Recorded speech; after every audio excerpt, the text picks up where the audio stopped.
श्री स्वामी समर्थ चरित्र सारामृत पारायण करून तुम्हीही स्वामी कृपेचा अनुभव घेऊ शकता.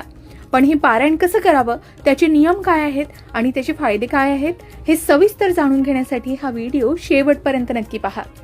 आता दत्त जयंतीचं महत्त्व आणि स्वामी समर्थांचा संबंध जर बघायचा झाला तर दत्त जयंती हा भगवान दत्तात्रेयांचा जन्मोत्सव म्हणून साजरा केला जातो. भगवान दत्तात्रेय हे ब्रह्मा, विष्णू आणि महेश या त्रिदेवांचे एकत्रित स्वरूप आहे. श्री स्वामी समर्थ महाराज हे दत्तगुरूंचेच अवतार मानले जातात. त्यामुळे दत्त जयंतीच्या निमित्तानं दत्तगुरूंसोबतच स्वामी समर्थ महाराजांची सेवा करणं अत्यंत फलदायी ठरतं. विशेषतः महाराष्ट्रात दत्त संप्रदायामध्ये या दिवसाला अनन्यसाधारण महत्त्व आहे. दत्त जयंतीला मनापासून नामजप, पूजा आणि पारायण केल्यास दत्त तत्वाचा अधिकाधिक लाभ मिळतो असे बऱ्याच जणांचे अनुभव आहेत. आता श्री स्वामी चरित्र सारामृताबद्दल बोलायचं झालं तर हा एक दिव्य ग्रंथ आहे. श्री स्वामी चरित्र सारामृत हा श्री स्वामी समर्थ महाराजांच्या अद्भुत लीला, उपदेश आणि चैतन्यमय चरित्राचं वर्णन करणारा एक पवित्र ग्रंथ मानला जातो. स्वामींचे चरित्र म्हणजे त्यांच्या आयुष्यातील घटना, चमत्कार आणि त्यांनी भक्तांना दिलेले ज्ञानच आहे. या ग्रंथाचे पारायण केल्याने साधकाला आत्मज्ञान, मनःशांती आणि भक्तीचा मार्ग सापडतो. यातील प्रत्येक अध्याय हा स्वामींच्या कृपेचा अनुभव देणारा आहे. या ग्रंथात एकूण 21 अध्याय आहेत. आता दत्त जयंती निमित्तानं 11 दिवसाचा स्वामी सेवा संकल्प घ्यायचा झाला आणि पारायण करायचं झालं तर कसं करावं, तर दत्त जयंतीच्या 11 दिवस आधीपासून श्री स्वामी समर्थ चरित्र सारामृत पारायण करण्याचा संकल्प केला जातो.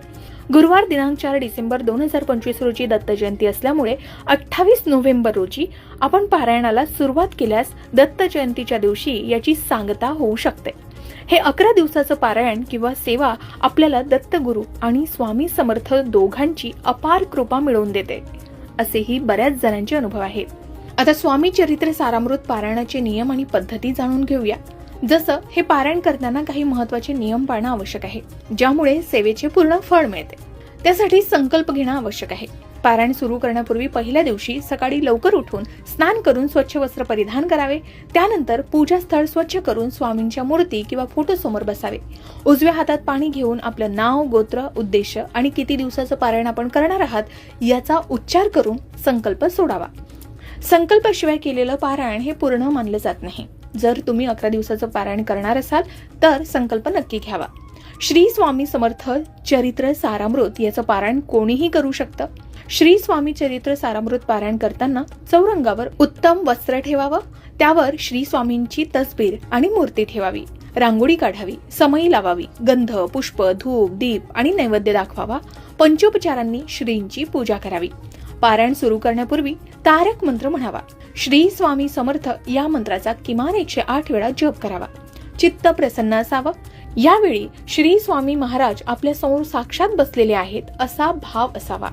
आता श्री स्वामी समर्थ चरित्र सारामृत या पोथीत जसे सांगितले असेल तसे अध्याय पठनास प्रारंभ करावा. त्यासाठी सकाळची वेळ निश्चित करावी. शुद्ध वस्त्र नेसावी. मस्तकी गंध लावावं. कुलदेवता, इष्टदेवता, गुरुदेव आणि श्री स्वामींचं स्मरण करावं. वडीलधाऱ्यांना वंदन करावं. नमस्कार करावा. उजव्या तळहातावर पळीभर पाणी घेऊन आपले नाव, तिथी, दिनांक आणि वार याचा उल्लेख करून आपण कोणत्या इच्छा पूर्ततेसाठी हे पारायण करत आहोत हे स्वामींना सांगूनच संकल्प करावा. तो उद्देश सफल व्हावा म्हणून श्रींची प्रार्थना करावी. हे झाल्यावर पळीभर हातात घेतलेलं जे पाणी आहे ते ताम्हणात सोडावं. निर्माल्य आणि हे पाणी नंतर तुळशीत टाकावं. पारायण करत असताना एक दिवा कायम तेवत ठेवावा. पोथीला अक्षता, फुलं वाहावीत. पोथीला धूप, दीप दाखवावा. मनापासून पोथीला नमस्कार करून पारायणाला सुरुवात करावी. त्यातील अर्थ नीट समजून घेणं, शांतपणे वाचन करणं हे अत्यंत महत्त्वाचं आहे. वाचन करताना मन एकाग्र ठेवावं. इतर विचारांना दूर ठेवावं. शब्दांचा उच्चार योग्य रीतीनं करावा. पारायण करताना भक्तिभावाने वाचन करावं. पूर्ण श्रद्धा आणि विश्वासानं पारायण करावं. वाचन झाल्यावर स्वामींना गंध, हळद, कुंकू आणि फुलं अर्पण करावीत. धूप, दीप, नैवेद्य दाखवून आरती करावी. प्रसाद मनोभावे ग्रहण करावा. पारायणाची सांगता झाल्यावर यथाशक्ती दान करावं. पारायण काळात सदाचारानं राहावं. ब्रह्मचर्य पाळावं. वादविवाद, भांडणं, तंटे टाळावेत.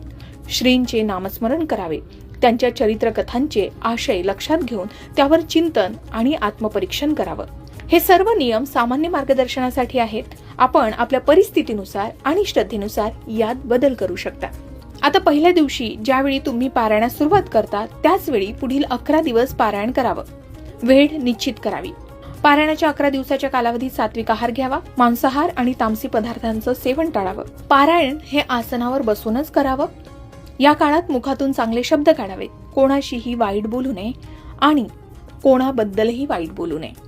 आपले कर्म आणि आचरण शुद्ध ठेवावं. जर तुम्ही संध्याकाळी पारायण करत असाल तर पुन्हा स्नान करून सेवेला बसावं.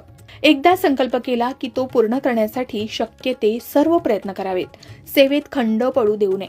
11व्या दिवशी म्हणजेच दत्त जयंतीला स्वामी मठात किंवा दत्त मंदिरात जाऊन आपल्या क्षमतेनुसार अन्नदान करावं. या पारायणाचे फायदे आणि फलश्रुती जाणून तुम्हीही थक्क व्हाल. श्री स्वामी चरित्र सारामृत पारायण केल्यानं इच्छित मनोकामना पूर्ण होतात. घरात सुख समृद्धी नांदते. नकारात्मक ऊर्जा दूर होते आणि सकारात्मकता वाढते. मानसिक शांती मिळते आणि आत्मविश्वासात वाढ होते. स्वामी समर्थ महाराजांची आणि दत्तगुरूंची कृपा प्राप्त होते. अहंकार कमी होतो आणि विनम्रता येते. हा केवळ एक धार्मिक विधी नसून स्वामींच्या शिकवणी आत्मसात करून स्वतःला घडवण्याचा एक मार्ग आहे. जितकी सेवा शक्य असेल तितकी करावी आणि ती निरंतर सुरू ठेवावी. स्वामींवर विश्वास ठेवून सतत नामस्मरण, स्वामी सेवा करत राहा. स्वामी निश्चित मदत करतील आणि अशक्यही शक्य करतील असा दृढ विश्वास मनात कायम ठेवा. आजही अनेकांना स्वामी समर्थ महाराजांच्या कृपेचा अद्भुत अनुभव येतो. भिवू नकोस, मी तुझ्या पाठीशी आहे हे स्वामींचे कालातीत अभय वचन असून अशक्य ही शक्य करतील स्वामी ही भाविकांची अतूट श्रद्धा आहे. आपण ही श्रद्धा आणि संयम ठेवा. सर्व काही स्वामींच्या आशीर्वादाने नक्कीच बरे होईल. ओम श्री स्वामी समर्थ. तर मग यंदाच्या दत्त जयंतीला तुम्हीही श्री स्वामी समर्थ चरित्र सारामृत याचं पारायण करण्याचा संकल्प करणार आहात का? आम्हाला कमेंट करून नक्की सांगा.